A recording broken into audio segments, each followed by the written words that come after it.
नमस्कार सभी दोस्तों को। तो स्वागत है आप सभी का आपके ही YouTube चैनल मैथ्स एलिवेशन पर। और मैं अजय कुमार एक बार फिर से हर रोज की तरह आपकी सेवा में हाजिर हुआ हूं। तो बता दीजिए आप लोग कैसे हो और आपकी स्टडी कैसी चल रही है। तो उम्मीद करता हूं दोस्तों आप सभी बहुत ही बेहतरीन होंगे और अपनी अपनी तैयारी अपनी अपनी स्टडी बहुत ही बेहतरीन तरीके से कर रहे होंगे। तो आज हम फिर से आपके लिए एक नई क्लास के साथ प्रेजेंट हो चुके हैं।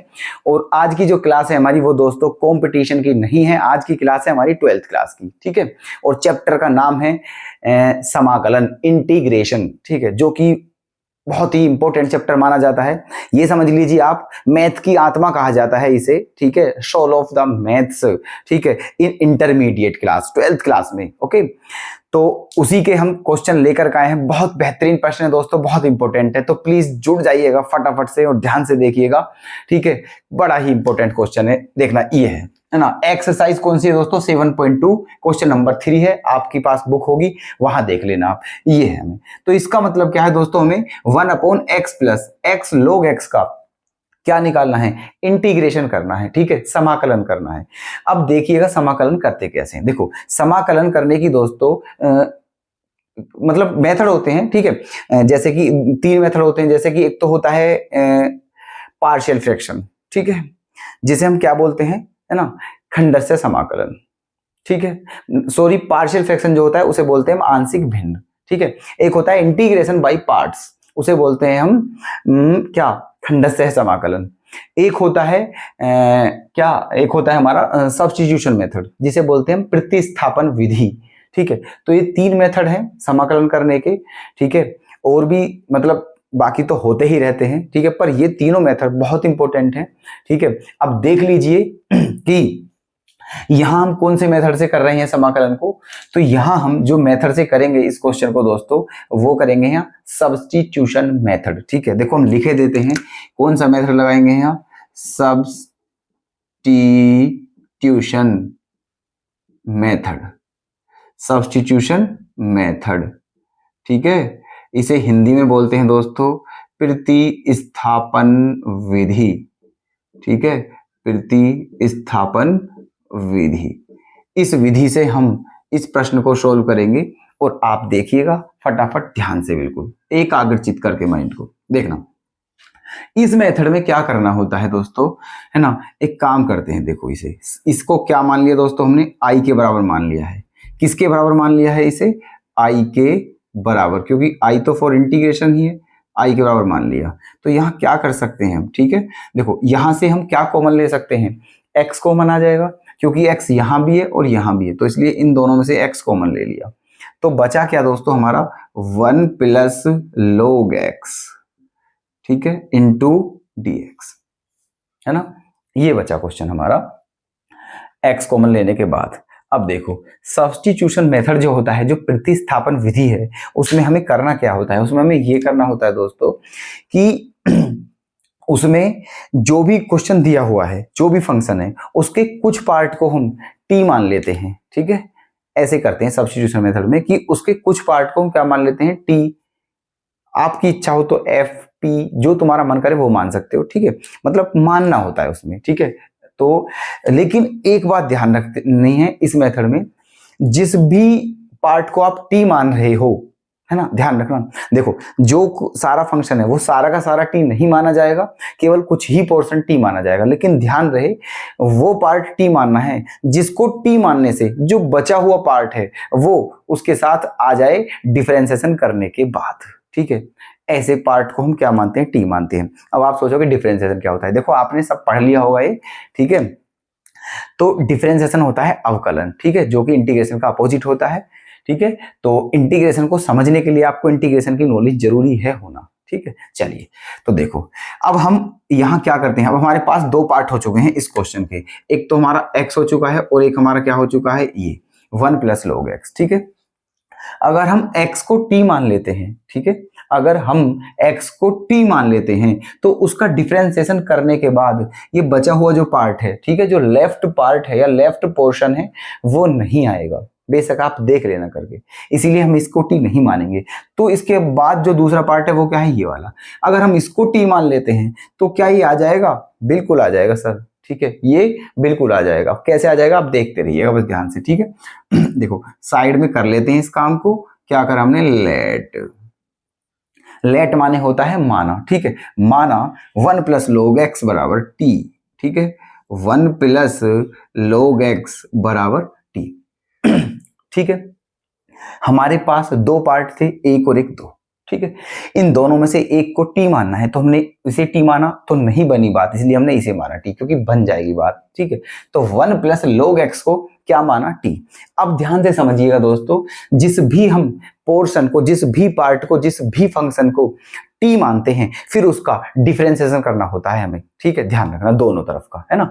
तो इसलिए ये हमने टी के बराबर माना, तो दोनों तरफ का हमें क्या करना पड़ेगा, यहाँ इंटीग्रेशन करना पड़ेगा। तो करिए दोस्तों इंटीग्रेशन, ठीक है। देखो 1 क्या है, कांस्टेंट है, अचर पद, ठीक है।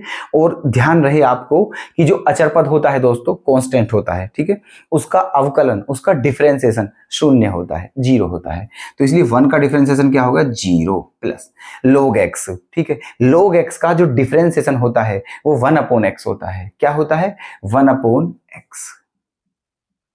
क्लियर मेरी बात, ठीक है। अच्छा जी, इनटू, अब क्या है दोस्तों इनटू में, है ना, इनटू बचा x, तो x का क्या हो जाएगा, dx, और बराबर में t का क्या हो गया, dt, ठीक है। हमने क्या किया था दोस्तों, अवकलन किया था, डिफरेंशिएशन किया था, ठीक है। डिफरेंशिएशन, है ना, ये किया था बोथ साइड, दोनों ओर का अवकलन, ठीक है। ये किया था हमने दोस्तों इस लाइन में, जो किया था दोनों ओर का अवकलन किया था, डिफरेंशिएशन किया था, ठीक है।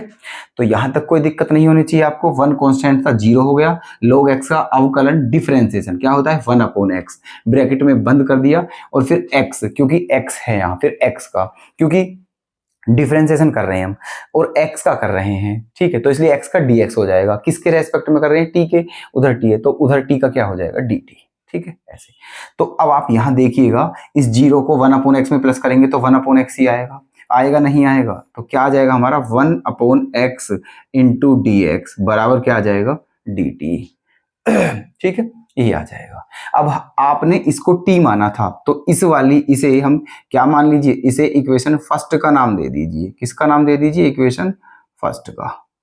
क्लियर है मेरी बात, ठीक है। यहां तक किसी भी दोस्त को कोई प्रॉब्लम, उम्मीद करता हूं कोई भी प्रॉब्लम नहीं होगी, ठीक है, क्योंकि आप पढ़ चुके होंगे यहां तक, ये सब बेसिक सी बात है, ठीक है। चलिए, तो हमारा 1/x इंटू dx बराबर क्या आ गया, dt। अब हमने आपको स्टार्टिंग में क्वेश्चन कराने से पहले एक बात बोली थी, अब हम उस बात को ही रिपीट करते हैं। क्या बोली थी वो बात, कि जिसको भी आप टी मान रहे हो, बस इतना ध्यान रखना है, जिस भी पोर्शन को टी मानते हो, उसको टी मानने के बाद जब उसका डिफरेंशिएशन किया जाए तो वो चीज आ जानी चाहिए जो आपने छोड़ा है, ठीक है।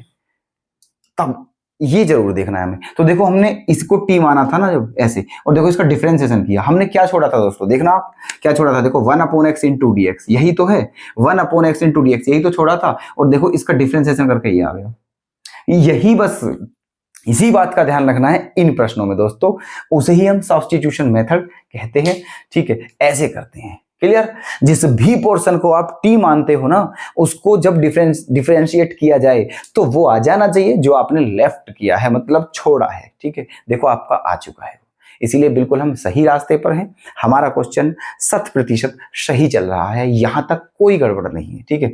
चलिए आगे चलते हैं। अब क्या कर दें अब, तो इसको हमने क्या मान लिया है, टी, सबको, है ना, टी, और क्योंकि ये 1 के अपोन में है, 1 के अपोन में, तो क्या हो गया है, 1/t हो गया है, हो गया, ठीक है।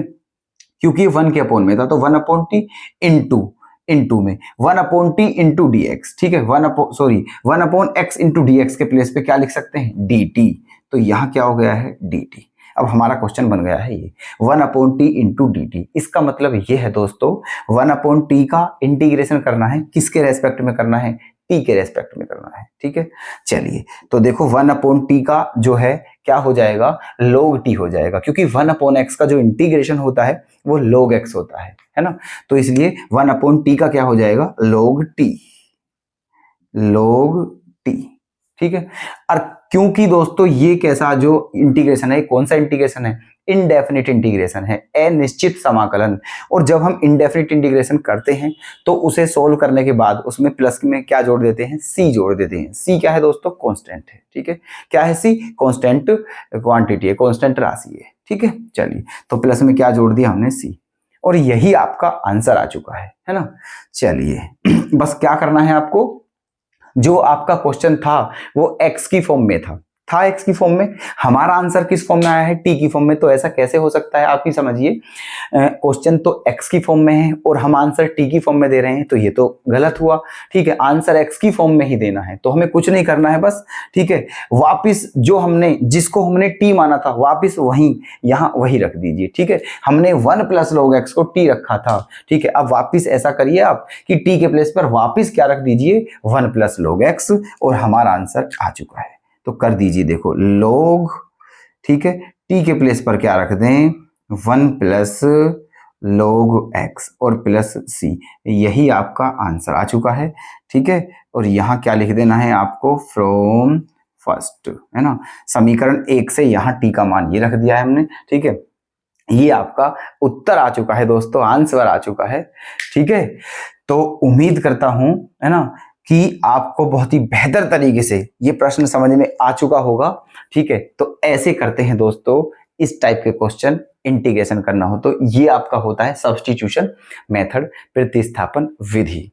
ठीक है, चलिए दोस्तों, तो मिलते हैं कल फिर इसी तरह के क्वेश्चंस के साथ।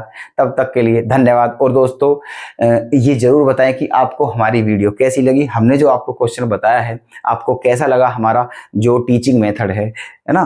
तो प्लीज कमेंट करके जरूर बताएं। तो मिलते हैं दोस्तों फिर से, धन्यवाद।